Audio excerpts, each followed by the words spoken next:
Dear students, public health and sanitary engineering എന്ന പാഠഭാഗത്തെ 5-ാമത്തെ video ആണിത്.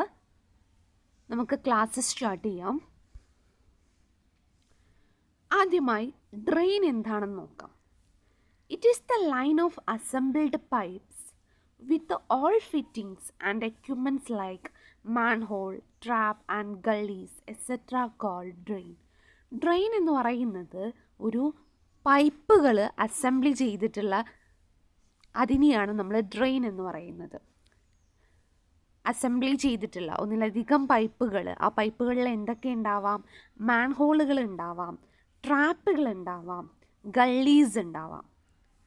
എന്താണ് ഈ മാൻഹോൾ? ജസ്റ്റ് ഞാൻ പറയാം. നമുക്ക് ഇതിൻ്റെ സെക്ഷനിൽ ലാസ്റ്റ് പറയുന്നുണ്ട് എന്താ മാൻഹോൾ എന്ന്.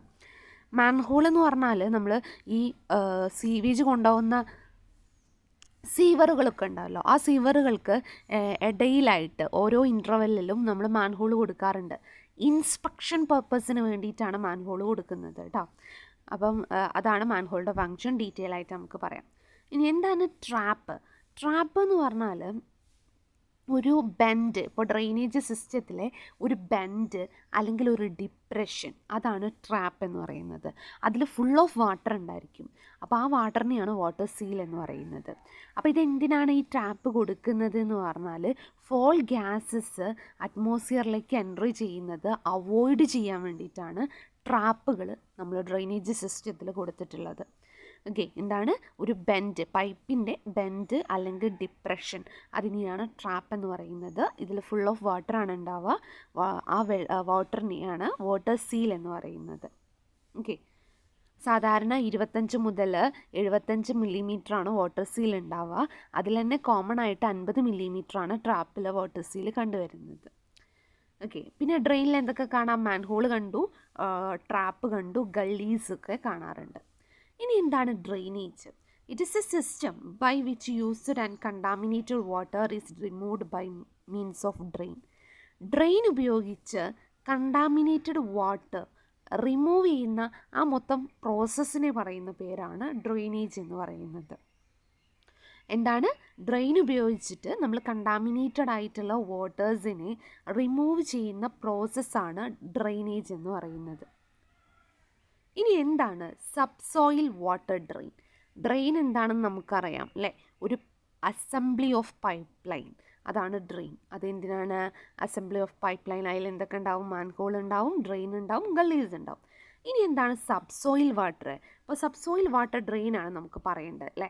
സബ്സോയിൽ വാട്ടർ ഡ്രെയിനാണ് നമുക്ക് പറയേണ്ടത്. അപ്പോൾ നമ്മൾ എന്താണ് സബ്സോയിൽ എന്നറിയണം. സബ്സോയിൽ വാട്ടർ എന്താണെന്ന് അറിയാം. നമ്മുടെ ഗ്രൗണ്ട് ലെവലിന് താഴെയുള്ള വാട്ടറാണ് സബ്സോയിൽ വാട്ടർ എന്ന് പറയുന്നത്.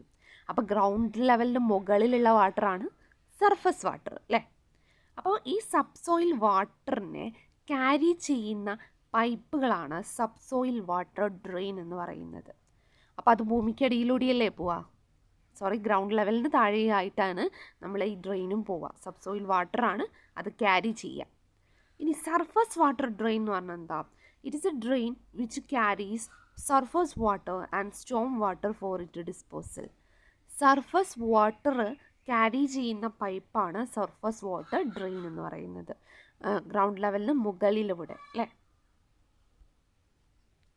ഇനി എന്താണ് റിഫ്യൂസ് എന്ന് നോക്കാം. കുറച്ച് വേസ്റ്റുകളാണ് ഈ പറയാൻ പോകുന്നത് കേട്ടോ. അപ്പോൾ സാനിറ്ററി വേസ്റ്റുകളാണ് നമ്മളിനി പറയാൻ പോകുന്നത്.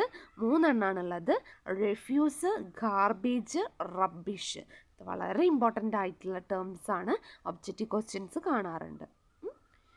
എന്താണ് refuse? It include all type of house waste and garbage in dry form അല്ലേ? അതായത് എല്ലാ ടൈപ്പ് വേസ്റ്റുകളെ നമ്മൾ മൊത്തമായിട്ട് പറയുന്നതാണ് റിഫ്യൂസ്. എന്താണ്? എല്ലാ തരത്തിലുള്ള വേസ്റ്റുകളെ, എല്ലാ തരത്തിലുള്ള സോളിഡ് വേസ്റ്റുകളെയും നമ്മൾ മൊത്തമായി പറയുന്ന പേരാണ് റിഫ്യൂസ് എന്നത്. ഇനി എന്താണ് garbage? It is A solid or semi solid waste from house. എന്തൊക്കെയാണ് അതിൽ ഉൾപ്പെടുന്നത്? വെജിറ്റബിൾ പീല്, അതായത് നമ്മളെ പച്ചക്കറികളുടെ തൊലികൾ, പിന്നെ ഫ്രൂട്ടുകൾ, പഴങ്ങളുടെ തൊലികൾ, ഫുഡിൻ്റെ വേസ്റ്റ്, അതൊക്കെയാണ് ഗാർബേജിൽ വരുന്നത്. അത് സോളിഡ് സ്റ്റേറ്റ്, ഖരാവസ്ഥയിലോ അർദ്ധഖരാവസ്ഥയിലോ ആയിരിക്കാം ഗാർബേജ്. ഇനി എന്താണ് റബ്ബിഷ്? റബ്ബിഷ് പറഞ്ഞാൽ പേപ്പർ വേസ്റ്റുകൾ, പിന്നെ അതേപോലെ തന്നെ പോട്രി വേസ്റ്റുകൾ, ഫർണിച്ചർ, ബ്രോക്കൺ ഫർണിച്ചർ, ഇതിനെയൊക്കെയാണ് റബ്ബിഷ് എന്ന് പറയുന്നത്. 3 ടേമാണ് പഠിച്ചത്. ഗാർബേജ് എന്ന് പറഞ്ഞാൽ എന്താണ്? വെജിറ്റബിൾ വേസ്റ്റുകളാണ് അല്ലേ.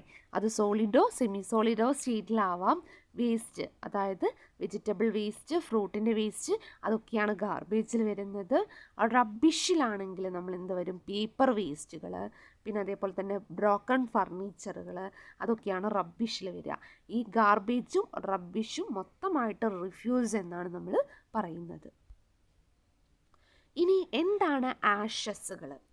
സാധാരണ നമുക്കറിയാം അല്ലേ, കോള്, വുഡ്, അങ്ങനെ കോക്ക്, ഇതൊക്കെ കത്തിക്കഴിഞ്ഞാൽ ഉണ്ടാവുന്ന അവശിഷ്ടമാണ് ആഷസ് എന്ന് പറയുന്നത്. It is the residential substance obtain after burning of wood, coal, coke etcetera in hearths and furniture in the building. അപ്പോൾ ഇവയൊക്കെ കത്തിക്കഴിഞ്ഞാൽ ഉണ്ടാവുന്ന ആ അവശിഷ്ടം, അതാണ് ആഷസ് എന്ന് പറയുന്നത്. ഇനി എന്താണ് storm water? It is a rain water of the locality. Subsoil water, it is a ground water which find it entry in to the sewer through the leak. നമ്മൾ സ്റ്റോം വാട്ടർ എന്താണെന്ന് നമ്മൾ പറയും? മഴവെള്ളം അല്ലേ, മഴവെള്ളമാണ് അത് സ്റ്റോം വാട്ടർ എന്ന് പറയുന്നത്. Okay, ഇത് സാധാരണ നമ്മൾ സ്റ്റോം വാട്ടർ നമ്മൾക്കറിയാം മഴയിൽ നിന്നാണ് സ്റ്റോം വാട്ടർ ഉണ്ടാവുന്നത് അല്ലേ. അപ്പം അത് സബ്സോയിൽ വാട്ടറിലേക്ക് ജോയിൻ ചെയ്യുകയാണ് പിന്നെ ചെയ്യാറുള്ളത് അല്ലേ. അതായത് സോയിലിലൂടെ പെനിട്രേറ്റ് ചെയ്യും, എന്നിട്ട് സബ്സോയിൽ വാട്ടറിൻ്റെ പോർഷനാവായിട്ട് മാറാറുണ്ട്. ഇനി അടുത്തത് മാൻഹോൾ. വളരെ ഇമ്പോർട്ടൻ്റ് ആയിട്ടുള്ള ഒരു ടേമാണ് നമ്മുടെ ഡ്രെയിനേജ് സിസ്റ്റത്തിലെ. അപ്പോൾ ഇതൊരു ഹോളാണ്. ഒരു ഡ്രെയിനിലോ അല്ലെങ്കിൽ ഒരു സീവേഴ്സിലോ, സീവേജ് കൊണ്ടുപോകുന്ന പൈപ്പാണ് സീവർ അല്ലേ, ഡ്രെയിനോ അല്ലെങ്കിൽ സീവേഴ്സിലോ കൊടുക്കുന്ന ഒരു ഓപ്പണിങ്, കുറച്ച് ഇൻ്റർവെല്ലിൽ കുറച്ചൊരു ഓപ്പണിങ് കൊടുക്കും. ഓക്കെ, എന്തിനൊക്കെയാണ്? നമുക്കിപ്പം ഡ്രെയിനേജ് ഇവിടെ എന്തെങ്കിലും ബ്ലോക്ക് ഉണ്ടെങ്കിൽ, ഈ സീവേജ് കൊണ്ടുപോകുന്ന സ്ഥലത്തൊരു ബ്ലോക്ക് ഉണ്ടെങ്കിൽ ഇതിലൂടെ ഇറങ്ങിയിട്ട് വേണം ആ ബ്ലോക്ക് എന്ത് ചെയ്യുക, റിമൂവ് ചെയ്യാൻ വേണ്ടിയിട്ട്. അപ്പം ക്ലീനിങ് ആവശ്യത്തിന് വേണ്ടിയിട്ട്. പിന്നെ മെയിൻ്റനൻസ് വർക്ക്, എന്തെങ്കിലും ഇവിടെ റിപ്പയർ, ഇവിടെ ഇപ്പോൾ ലീക്ക് എന്തെങ്കിലും ഉണ്ടെങ്കിൽ ആ റിപ്പയർ വർക്ക് നടത്താനും നമുക്ക് എന്ത് ചെയ്യേണ്ടി വരും? ഇതേപോലെ തന്നെ മാൻഹോള് ആവശ്യമാണ്. അപ്പോൾ ക്ലീനിങ്, മെയിൻ്റനൻസ് ഓപ്പറേഷൻ, പിന്നെ ഇൻസ്പെക്ഷൻ ഓപ്പറേഷൻ, ഇതിനൊക്കെ വേണ്ടിയിട്ടാണ് നമ്മൾ മാൻഹോള് കൊടുക്കുന്നത്. മാൻഹോളിൻ്റെ മുകളിൽ ഒരു മാൻഹോള് കവർ ചെയ്തുകൊണ്ട് ഒരു കവറിങ് പാർട്ട് കൂടെ ഉണ്ടാവും. ഇത്രയേ ഉള്ളൂ. മാൻഹോൾ എന്താണ്? ഡ്രെയിനോ സീവറിലോ കൊടുക്കുന്ന ഒരു ഹോള് അല്ലെങ്കിൽ ഷാഫ്റ്റ്. എന്തിനു വേണ്ടിയിട്ട്? ഇൻസ്പെക്ഷൻ, മെയിൻ്റനൻസ് ആൻഡ് ക്ലീനിങ്, ഈ ഒരു 3 ഓപ്പറേഷൻസിന് വേണ്ടിയിട്ട് കൊടുക്കുന്ന ഒന്നാണ് മാൻഹോൾ എന്ന് പറയുന്നത്. കണ്ടോ, ഇതാണ് മാൻഹോള്. കണ്ടോ, ഇതിലൂടെ ഇറങ്ങിയിട്ടാണ് നമ്മൾ ഈ സീവേഴ്സിലുള്ള എന്താണ് ഇൻസ്പെക്ഷനും മെയിൻ്റനൻസും റിപ്പയർ വർക്കൊക്കെ നടത്തുന്നത്. ഇത് കവർ ചെയ്യാൻ വേണ്ടിയിട്ട് കണ്ടോ, ഇവിടെ ഒരു ടോപ്പിലൊരു കവറും കൊടുത്തിട്ടുണ്ട്. അപ്പോൾ ഇത്ര 300 മീറ്റർ ഒറ്റ ഇടവിട്ടിട്ടാണെന്ന് തോന്നുന്നു സാധാരണ നമ്മൾ മാൻഹോൾ കൊടുക്കാറുള്ളത്. ഡീറ്റെയിൽ ആയിട്ട് നമുക്ക് പഠിക്കാനുണ്ട് മാൻഹോള് ഓരോ ഇതിൽ. ഓക്കെ, അപ്പം ഈ ടെക്നിക്കൽ ടേം എന്ന് പറഞ്ഞാൽ വളരെ ഇമ്പോർട്ടൻ്റ് ആണ്. അതിന്ന് ഒബ്ജക്റ്റീവ് ക്വസ്റ്റ്യൻസ് ചോദിക്കും. ഓക്കെ, ഇനി എന്താണ്? ക്ലീനിങ് ഐ കൂടെ പറയാനുണ്ട്. It is an opening in the drain or sewer which is used for cleaning any obstruction in it by means of drain rod. It is provided with removable cover. അതായത് ഈ drain road ഉപയോഗിച്ച് നമ്മൾ clean ചെയ്യാൻ വേണ്ടിയിട്ടുള്ള ഒരു ചെറിയ opening. സാധാരണ ഡ്രെയിനുകളിലോ സീവറുകളിലോ കൊടുക്കുന്ന ചെറിയ ഓപ്പണിങ്. ഈ ഓപ്പണിങ് കൂടെ നമുക്ക് ഡ്രെയിൻ റോഡ് ഇറക്കി കഴിഞ്ഞാൽ നമുക്ക് ഇവിടെ എന്തെങ്കിലും ഒബ്സ്ട്രക്ഷൻ ഉണ്ടെങ്കിൽ അതൊക്കെ നീക്കം ചെയ്യാൻ പറ്റും. അതാണ് ഈ ഒരു ഓപ്പണിങ്ങെയാണ് ക്ലീനിങ് ഐ എന്ന് പറയുന്നത്. ഇനി ലാസ്റ്റ് വൺ സോക്ക് പിറ്റാണ്. സോക്ക് പിറ്റ് നമുക്ക് എല്ലാവർക്കും അറിയാം. എന്താണ് soak pit? suitably prepared to receive soil, waste water or partially treated sewage for seepage into the ground അല്ലേ. സോക്ക് പിറ്റ് നമ്മൾ ടോയ്ലറ്റിൻ്റെ അടുത്തായിട്ടാണ് സോക്ക് പിറ്റ് ഉണ്ടാവാറുള്ളത്. അതിൻ്റെ വീതി വിടുത്തൊക്കെ ഉണ്ട്. കാര്യമായിട്ട് 90 സെൻറ്റിമീറ്ററാണ് കൊടുക്കാറുള്ളത് അതിൻ്റെ വീതി കേട്ടോ. അപ്പോൾ ഈ സോക്ക് പിറ്റ് നമ്മൾ എന്ത് ചെയ്യും? ഇതിൽ സോയിൽ വേസ്റ്റ് വാട്ടർ ഉണ്ടാവും, പിന്നെ പാർഷ്യലി ട്രീറ്റഡ് സീവേജ് ഒക്കെയാണ് ഈ ഒരു സോക്ക് പിറ്റിലേക്ക് ഉണ്ടാവാറുള്ളത്. ഇതാണ് സോക്ക് പിറ്റ്.